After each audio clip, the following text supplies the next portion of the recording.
Thank you, Janie. Did you go? Were you over there? Yeah, but I have another mission to do. You had another mission more important than covering the Secretary of Defense? Yeah, No kidding. I covered it too. Oh, you did? Yeah. I didn't see you there. Well, I'm not in there, but I covered the one too. Okay. I'll take your word for it. All right, just a couple of things at the top. Hopefully you had a chance to see the Secretary's condolence statement about the passing of former Senator Bob Dole. I just want to reiterate the key points of that. Obviously, that he was a true American hero, bravely served in World War II in Italy, suffered grievous wounds trying to help save the life of one of his troopers, and then, of course, went on to an incredible life of public service. And all of us here at the Department of Defense want to express our condolences, our thoughts and prayers to the Dole family. Hopefully you also got a chance to see the Secretary's statement on the inherent risks to the department of a potential long-term continuing resolution. Now, there is a continuing resolution that was passed. Of course, you saw that over the weekend. That ends in mid-February. But we have seen some suggestions. Some people are talking about the potential for a longer term, maybe even as long as a full year. And the Secretary wanted to lay out clearly his concerns about that. I won't reiterate those. Hopefully you've seen those statements. But essentially, it really does tie the department's hands when it comes to flexibility in terms of budgeting and starting new programs, building new ships, really advancing new capabilities. So he continues to urge Congress to pass an appropriations bill that funds us at the President's request for this fiscal year so that we can continue to do the job we need to do to defend the nation. And again, if you haven't seen that, it's on our site. I do want to announce that the Secretary has now approved the next round of departmental advisory boards and committees for resumption of duties and operations. The three that we can announce that we are going to resume and are the Defense Advisory Committee on Military Personnel Testing, the Board of Advisors for the Joint Artificial Intelligence Center, and the Reserve Forces Policy Board. Positions for these boards will be filled now in the coming weeks, and we'll be transparent with you as that happens. But I did think it was important to let you know that we did restore and announce the resumption of those three boards. We look forward to getting them filled and seeing them get to work and provide useful advice and counsel for the department. On a personnel note, we're pleased to announce the arrival of Mr. Kingston Reef as the new Deputy Assistant Secretary of Defense, Threat Reduction and Arms Control. And that's part of the acquisition and sustainment team. Kingston joined the team right at the end of last month, November 29th, and he comes to the department from a job as the former director of disarmament and threat reduction policy at the Arms Control Association. So we welcome aboard. Glad to have him here and look forward to his expertise going forward. And then finally, tomorrow, I think you all know, is the 80th anniversary of the attack on Pearl Harbor. The Secretary of the Navy, Carlos Del Toro, will be the keynote speaker at an event out there in Hawaii, attended by approximately 40 Pearl Harbor survivors. The event will begin at 1:40 Eastern Time. It'll be live streamed, obviously, on our website. Then at 4 p.m. Eastern Time, the U.S. Navy, in partnership with the Department of Defense, POW, MIA Accounting Agency, and the National Memorial Cemetery of the Pacific, will host the reinterment for the 33 remaining unknown sailors who were lost in the attack on Pearl Harbor aboard the USS Oklahoma. Through the 6-year effort of Project Oklahoma, 355 of 388 sailors and Marines have been identified. So incredible work, and we're grateful for everything that the POW-MIA office is doing out there in Hawaii. As you know, the Secretary had a chance to visit with them not too long ago. It truly is incredible what they're doing to provide some closure, not just for the United States Navy and Marine Corps, but also for so many families of World War II veterans. Okay, with that, we'll start with you, Lita. Thanks, John. Can you update us on Ukraine and the Secretary's schedule? Has he had any meetings in the last couple of days on Ukraine, or any plan for later today to sort of discuss ongoing military buildup of Russian troops on the ground there? And has there been any discussion about increasing military aid? Specifically, are there any military advisors on the ground, or is there any talk about putting advisors on the ground there? A lot there, Alita. I can tell you that the Secretary did chair a meeting this morning with key departmental leaders, including the Chairman of the Joint Chiefs of Staff and General Walters out at EUCOM, to discuss the situation in Ukraine and, of course, in Western Russia. I won't get into intelligence assessments, but he is staying very keenly and closely informed by senior military and policy leaders here at the department about what we continue to see, and what we continue to see is added capability that President Putin continues to added military capability in the western part of his country and around Ukraine. I'm not going to get ahead of decisions one way or another that the administration may or may not make here. Lita, as you know, President Biden will be calling and talking to President Putin tomorrow. I think we need to let that conversation happen. What I would point you to is the Secretary's comments over the weekend when he was out at the Reagan National Defense Forum, where he said and still believes that diplomacy and leadership can still make a difference here, and that there needs to be space for that diplomacy and for that leadership to come to play to try to get an outcome here that is destabilizing and that doesn't result in any sort of open or armed conflict. Yeah, Tom? Are there still U.S. military trainers in Ukraine? If so, how many? What kind of training are you providing? And also, what kind of military equipment is still being provided to Ukraine? I don't have a specific number of advisors that may or may not be on the ground. As you know, Tom, that's a sort of a rotational thing. And it's been in keeping with longstanding support by two different administrations about making sure that Ukraine continue to defend itself. I don't have an update on specifics with that. I don't have an update, Tom. I'm not going to speculate one way or another on that. You have seen this administration, as well as previous administrations, continue to provide security assistance to Ukraine. Again, I'm not going to get ahead of decisions that haven't been made yet, but we have provided millions of dollars worth of lethal and non-lethal assistance to Ukraine in just the last, 10 months, 11 months. Including anti-tank weapons? It has included anti-tank weapons, absolutely, but also non-lethal assistance as well. And as you heard the Secretary say, over the weekend, we're going to continue to look at that. And nothing has changed about our commitment to making sure that Ukraine has what it needs to defend itself. And it's not just the United States, Tom, as you know. I mean, other NATO allies and partners have also helped contribute to Ukraine's capabilities over the last several years. But again, I want to go back to what I said before.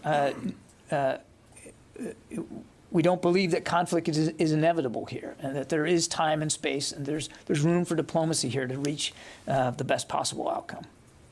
Yeah, Abraham. Yeah, thanks, John. Two questions, same topic. How is Secretary Austin reassuring NATO Eastern Flank allies about this Russia troop buildup? Are there some specifics of additional rotations or capabilities? There's a lot of promise of assuring the defenses of those NATO allies, but what is he doing? Well, Abraham, first of all, you're right. We are reassuring our allies and partners in NATO, across NATO, not just in the Eastern Flank, but certainly in the Eastern Flank, of our commitment to them and to the alliance. There's no question about that. I don't have new proposals or initiatives to announce today, but I would remind you, we've already done an awful lot through the European Reassurance Initiative that was started in the Obama administration and continued right up through today, to make sure that we have a credible rotational deployment scheme throughout many of those nations. That continues today. So again, I don't have any additions to add, but nothing has changed about the rotational support and assistance, the training, the exercises that we're conducting with many of these countries. All that continues. If I may, John, another question on the CR impact.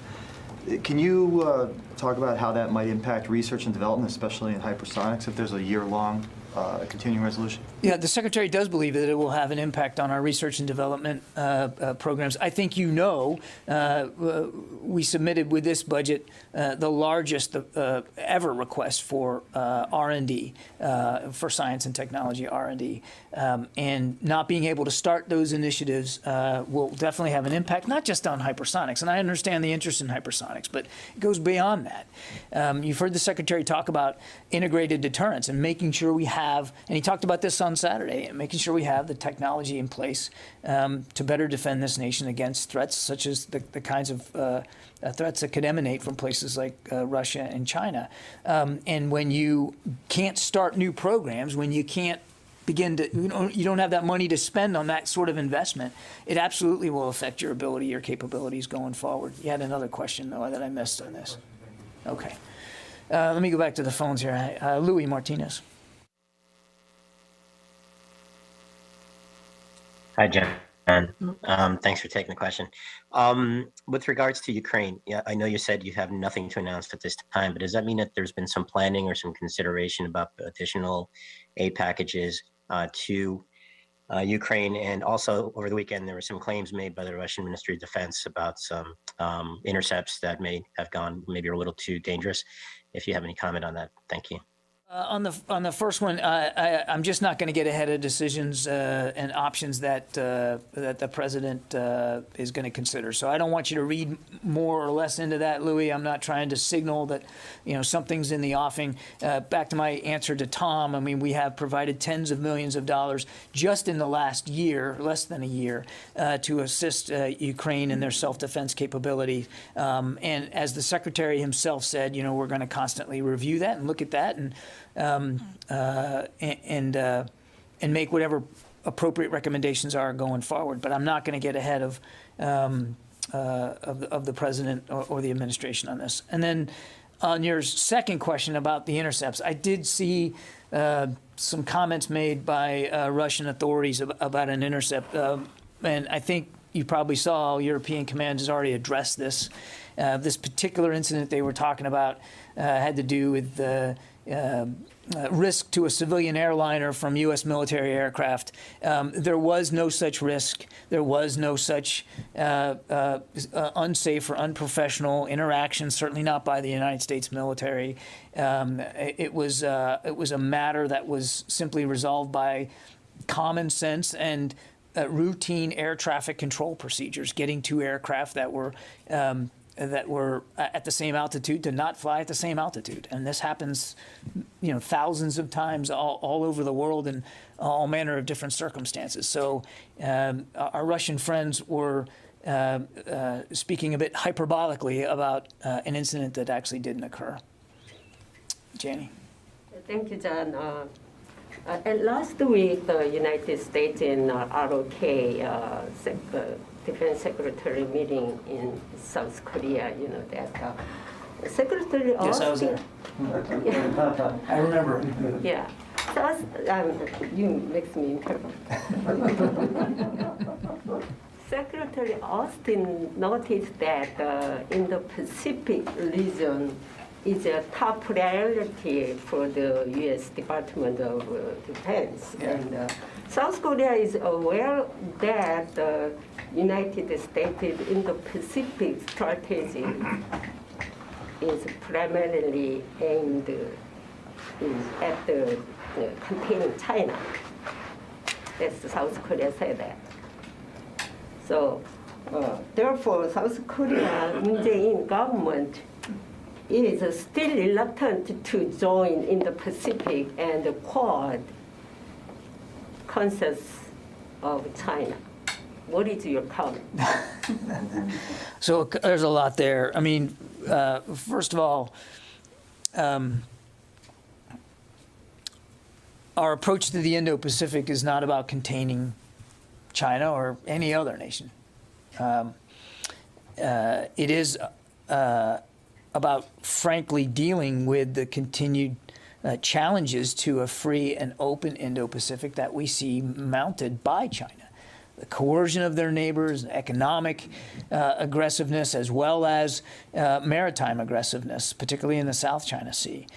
So there's a lot of national security interests at play in the Indo-Pacific. China is not the only one. Certainly it is as the Secretary said, a pacing challenge for this department, and significant. And he had the opportunity to talk about the pacing challenge of China when he was in Seoul for his second visit. And I think, and I won't speak for Minister Suh, but the minister recognized and sees those challenges for themselves. They see that as well. But primarily, the discussion in Seoul was about the threat posed by North Korea and threats to stability and security on the Korean Peninsula, and a chance for the Secretary to reiterate our ironclad commitment to our alliance with the ROK and to our shared national security interests there on the peninsula, to making sure that we continue to work towards the goal of a denuclearized peninsula. That was the focus. Now, I won't speak for South Korean leaders and how they view the region and what priorities they're putting on their own peace and security. That's for them to speak to. But I can tell you that the Secretary left Seoul more confident than ever that this alliance was in a very good place, and that we were both uniformly committed to making it stronger going forward. Okay. One more, regarding the U.S. and South Korea agreed the strategic, plan, new strategic plan on this, and backlash from North Korea and China is expected. China is more pressure to South Korea. It's significant right now, the reaction to what we have previously. So what is your comment for this? If China is going to diplomatically pressure to South Korea, how did you respond on this? Well, look, a couple of things. We're not making countries choose between the United States and China, and we understand that South Korea has a bilateral relationship with China. We respect that. I mean, they're practically neighbors. In all respects, they actually are. And so we understand that, and they're not the only Indo-Pacific nation that has a bilateral relationship with China that is different than the one that we have, and we respect that. What we continue to see China do with nations throughout the region is to coerce and intimidate, and to try to move them to positions of policy and orientation that are more in keeping with China's view of what the region ought to look like and be like than what most of the international community feels. And certainly our concerns in the United States is that a lot of what China's trying to achieve in the region is actually inimical to what we believe is in our national security interest, and certainly in the national security interests of our allies and partners. I would remind you, 5 of our 7 treaty alliances are in that region, and we take those commitments very seriously. Again, I'll let the South Koreans speak for their bilateral relations. It's a sovereign country, and they should do that. But we are not unmindful of the kinds of coerciveness and intimidation that China continues to perpetuate throughout the region. Thank Yeah. you. Carla. Hi, thank you. 2 different topics, if I may. First, I'm sure you've seen the Wall Street Journal report about China's attempt to seek a military base in Equatorial Guinea. Can you confirm that that you've seen evidence that they are trying to establish a base there? What I would just tell you, as part of our normal diplomacy to address maritime security issues there in that region, we have made clear, the administration has made clear, not the Department of Defense necessarily, to the leaders of Equatorial Guinea that certain potential steps involving the PRC and the PRC's activities there would raise national security concerns for us. And we've been, the administration has been clear about that. When you say national security concerns, can you help our audience understand what some of those may entail?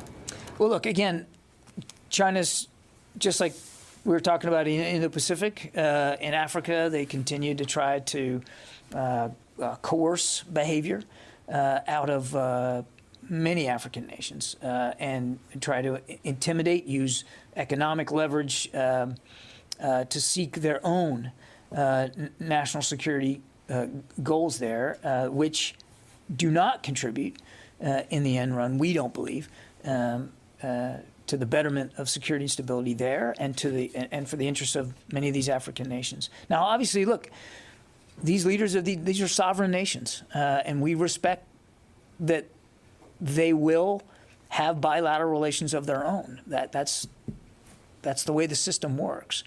But what we have seen China try to do there and elsewhere around the world is establish a foothold that they could use, that could advance their own military goals. And I think that's the real crux of the issue. I really don't think I want to get any deeper than that.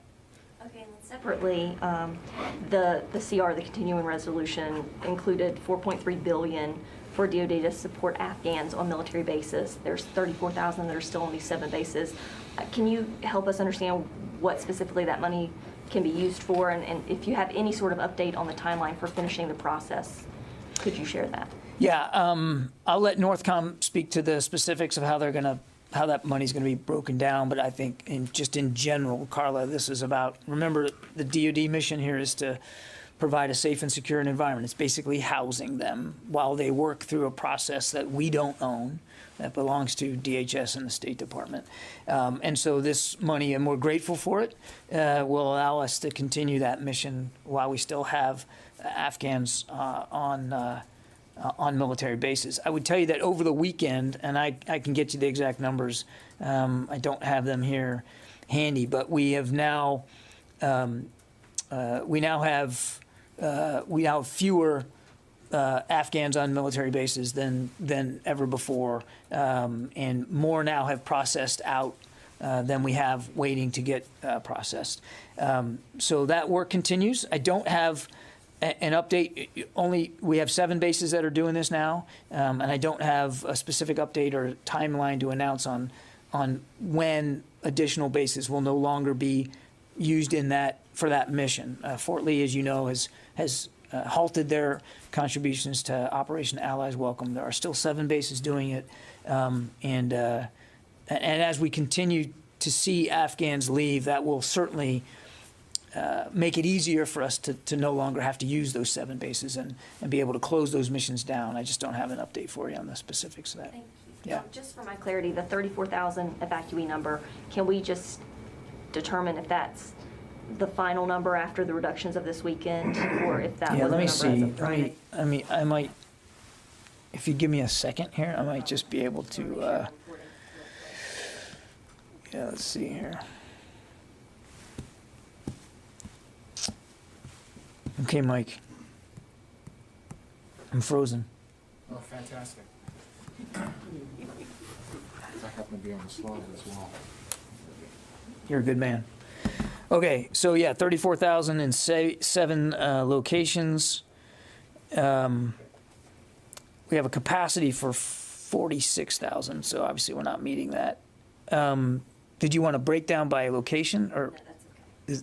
I just wanted to make sure the 34,000. 34,000, 7 locations. I don't have an update on how they're doing in terms of like what the timeline's going to be. But we're glad to see that a majority of those who came to the United States have now been resettled. Courtney. So just on Carla's question, you said that what we've seen is China try to do is establish a foothold there and elsewhere. So you're confirming then that China is trying to build a military installation in? No, I'm not confirming that they're trying to build a military installation in Equatorial Guinea. I've said that we've expressed to leaders there our concerns, our national security concerns. And we absolutely have seen China try to establish footholds. I'm not saying just military footholds, just footholds in other places around the world, influence that they're trying to gain. And what leverage does the U.S. have over Equatorial Guinea? You know, you can express that you have national security concerns about it, but I mean, what can the U.S. do really to convince them not to allow China to establish this foothold? Is there something that the U.S. is offering them, or? It's probably a better question put to my State Department colleagues. Obviously, that's really a diplomatic issue. But I would just offer that it's not so much about leverage. It's not so much about trying to get some sort of, quid pro quo here. It's really about having an honest conversation with them about the concerns that we have, and we've done that. Now, obviously, like I said, it's a sovereign nation, and we respect their right to have bilateral relations in manners that they see fit. But we wouldn't be doing right by our bilateral relationship with them, if we weren't honest about what our concerns were. But it's not about enforcing some sort of leverage on them. And just to be clear, what level were those conversations? Was that like a DOD to? It wasn't. It wasn't the Department of Defense. It was done through diplomatic channels. Yeah. Yes, sir. Thank you, John. My question is about Ukraine. Reports in U.S. media suggest that the U.S. intelligence reached a conclusion that Russia is planning to deploy 175,000 troops to the border, and again planning to attack a military offensive in early 2022. So does the Department of Defense share that assessment, and should we expect an escalation in following weeks? Yeah, I think I'd point you back to what the Secretary said over the weekend. I'm not going to get into intelligence assessments. I've seen the press reporting, as you have. I'm not going to speculate about that. What I would tell you is we continue to see a buildup of Russian military forces in the areas around northeastern and eastern Ukraine, but obviously in western Russia. This buildup is concerning to us. It is still not entirely clear what Mr. Putin's intentions are. I won't speak for the White House. I think my colleague at the White House has already spoken to the president's upcoming conversation with President Putin.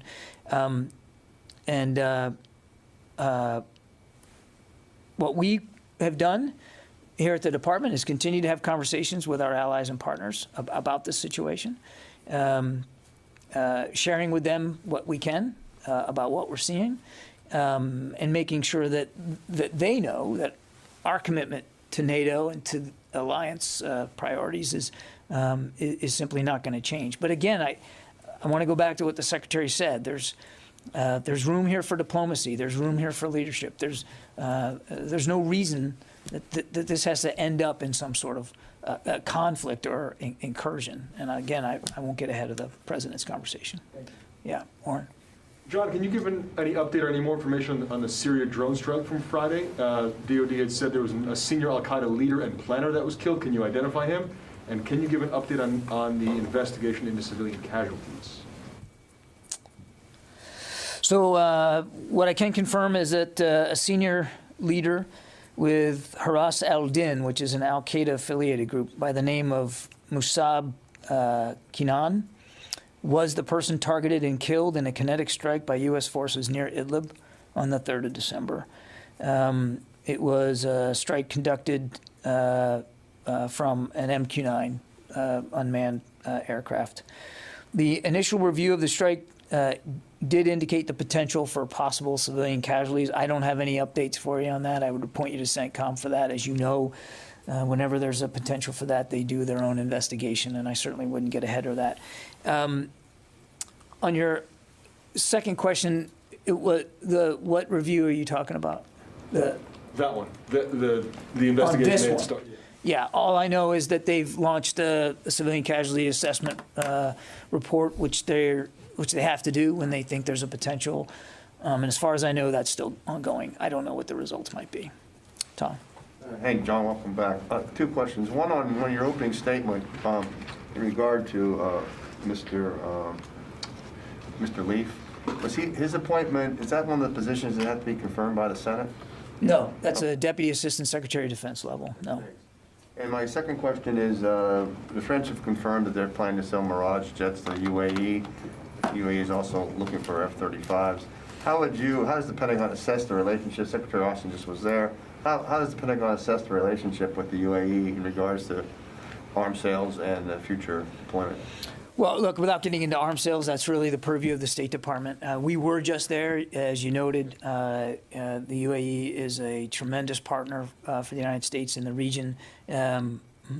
Were significant in helping us with the evacuation of Afghans in August, and the Secretary wanted to thank them personally for that, and to talk to them about continuing efforts for us to cooperate against threats and challenges in the region, including terrorist threats. Again, I won't speak about potential arms sales one way or the other. That's really the purview of the State Department. But the only thing, again, that I'd add is it was no mistake that we made a stop in the UAE because of what a significant partner they are. Thank you. Rio. Thank you. Last week, the U.S. and China's defense officials had a working level virtual meeting on China's military power report. Yeah. What was the tone of the conversation, and did you get better understanding of China's motivation and strategy to expand the nuclear capability? Yeah, I mean, this was a routine meeting at a lower level in the department to walk through the China military power and assessment report that we submitted. We gave a readout of that, Rio. I would point you back to that in terms of what was discussed. I wasn't in the room, so I can't give you a color of what the tone and tenor was. But my understanding that it was a professional conversation, and that there was no acrimony necessarily represented on either side there. Separate and distinct from that, I mean, you've heard the Secretary talk about the China challenge in his speech at the Reagan Forum on Saturday. I think he laid it out very well. We see this as a challenge, as a competition that does not need to resort to conflict. And we see the Chinese continue to develop advanced capabilities that are clearly designed in many ways to try to limit the access of the United States and other international partners in the Indo-Pacific, particularly the Western Indo-Pacific. Do you have any update on the Secretary's future engagement with China's counterpart? I do not. Alex Horton, Washington Post. Hey, John. Thanks for that. Welcome back. Curious if you can give us sort of a general overview of the rotational forces in Europe, you know, what units are where, and whether any future deployments have been moved up, accelerated, have any been extended on under deployments, what's sort of been the situation there, if any, in terms of movement either way. Alex, I'm going to take your question, and because I'm not equipped with that level of detail here in terms of who's where and what rotational deployments are ongoing. I think that's gettable information, and we'll do that. I don't have any announcements to make today or any changes to the rotational posture to speak to. I think, as you saw when we rolled out the global posture review a week or so ago, Dr. Carlin talked about the importance of these rotational deployments and that they would continue. The Secretary reiterated that in recent conversations he's had with many of our partners. In fact, he talked to the Polish Minister of Defense on the way to Seoul last week, and that was certainly one of his messages, was that, that we value that relationship, and those rotational deployments to Poland are going to continue. But let me take your question, if you'll permit me, and we'll see if we can get you a cleaner laydown. I'm not equipped with that right now. Can you also take Tom's question about how many U.S. troops may still be training Ukrainians? I'm happy to take that. And what was the part he also asked about? Weapon sales. If it's like a continuing, if the U.S. is still. What I can do, Court, is give you what we have already approved this year in terms of the security assistance. I'm not going to get ahead of decisions that haven't been made one way or the other. I will see if we can get him an answer on the advisors. Yeah, in the back there. Are you seeing any reluctance from your European allies regarding common action that may be taken against Russia in Ukraine? I'm speaking here about Germany. I won't speak for other countries. They would have to make decisions on their own. What I can tell you is that we continue to consult with our allies and partners, particularly our NATO allies, about what we're seeing and about what our concerns are. But each of those allies is a sovereign nation, and they have to make decisions for themselves about their assessments of what we're seeing and whether and to what degree they want to help hold Russia accountable should Russia try to make an incursion into Ukraine, another incursion into Ukraine. I can't speak to that. All I can tell you is that we're deeply concerned about it. We're watching it closely. We are consulting with allies and partners. And as the Secretary said over the weekend, we still believe that there's space for diplomacy and leadership here. One more question, please, about the Israeli Defense Minister visit. Israeli media... Who's? Israeli Defense Minister. Yeah.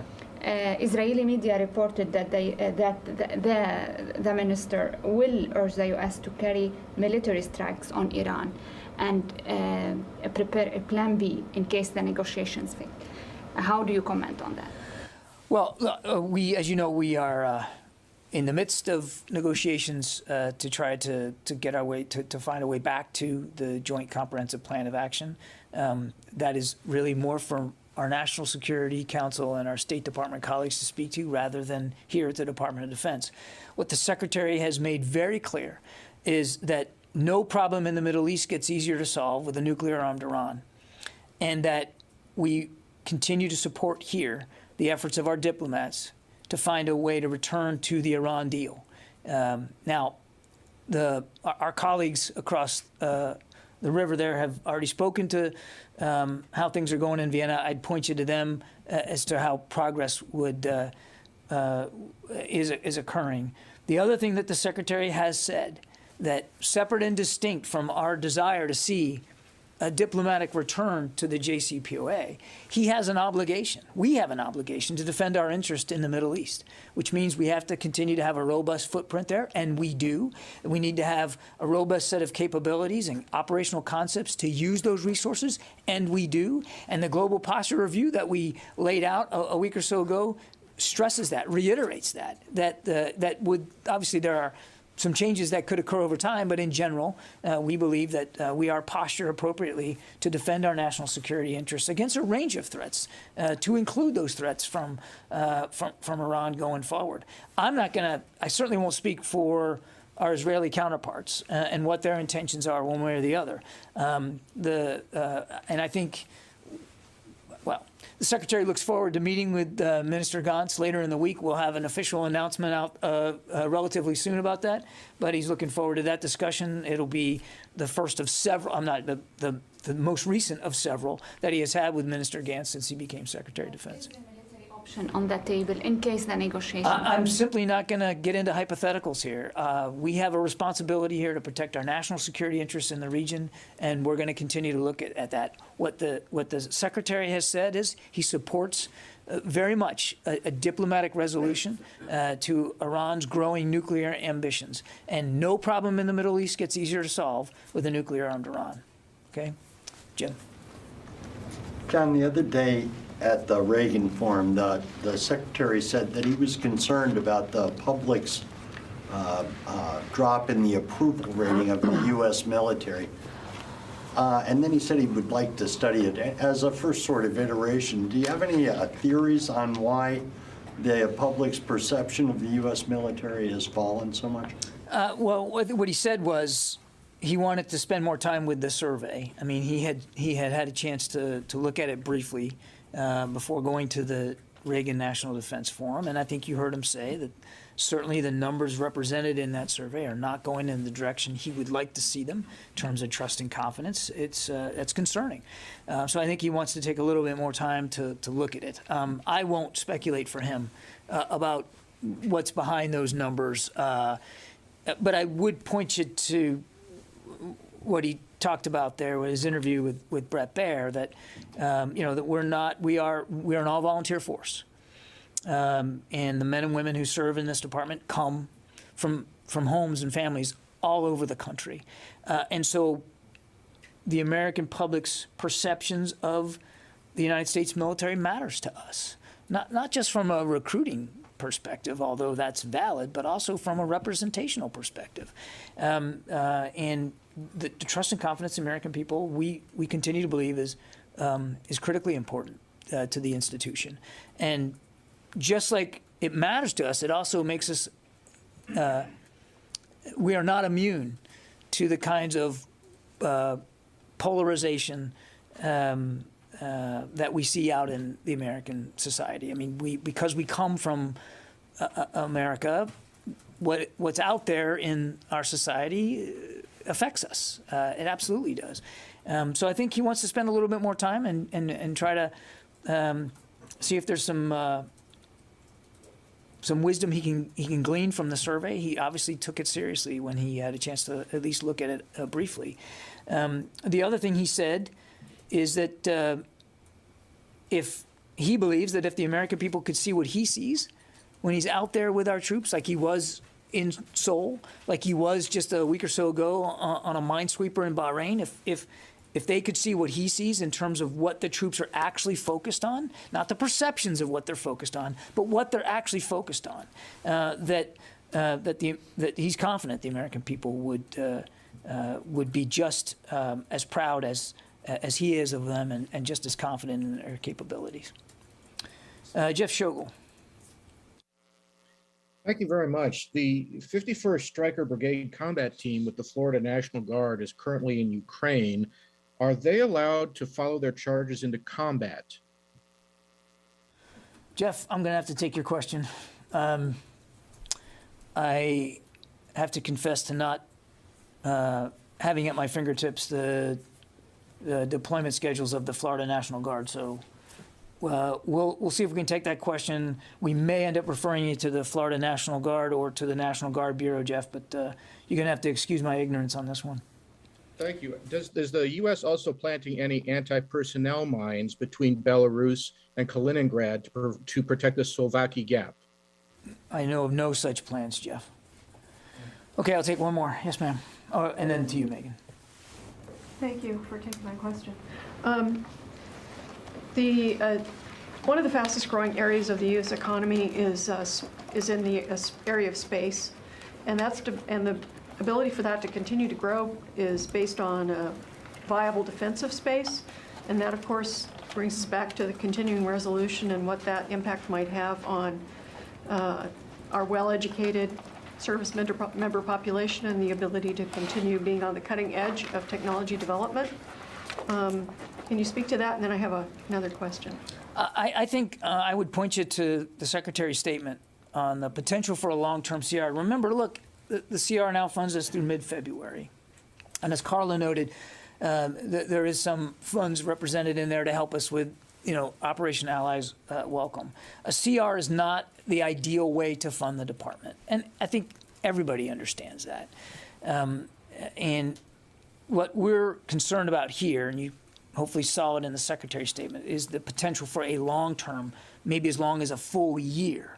That's where it really begins to be damaging, not just to our R&D and to our ability to start new programs and, like I said, build new ships, but also in terms of making sure our troops get the pay raise that they've so richly deserved. I mean, they'll still get that pay raise, but it'll come at a cost of other things that we'll have to defund or at least reduce funding for. So I would just point you back to what he said. I don't have any specific space impacts to speak to. Again, this is a partial CR now only until mid-February. Yeah. Okay, then my other question has to do with, since there is this perception of U.S. focus being on what's happening in Ukraine right now along the border there as Russia amasses troops, and then some of the focus on the JCPOA, all of that stall out in the Middle East.